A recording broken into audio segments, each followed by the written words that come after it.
maduong ruako nwa president ka utimo maber kenda kwayo ni mondo mi anu miya thuolo anabro chopo kuome kinde ka kinde.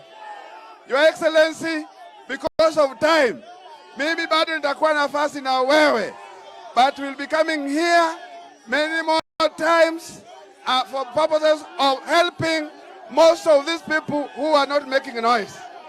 At least wale wa kelele ni wachache, wale hawapigi kelele ndio wale wanataka maendeleo.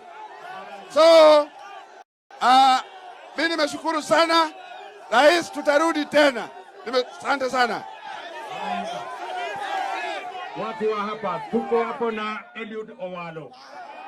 Namna hiyo, huyo ndio waziri wa ICT, ndiye atatusaidia na ile ICT hub ya hapa. Hapa tuko na huyu mungwana anaitwa Kimani Ichung'wah. Yeye ni mbunge wa Kikuyu na vile vile leader of majority. Wewe Kimani Ichung'wah, si usalimie hii watu waliunda, unafikiri utapata serikali ya kusalimia hawa.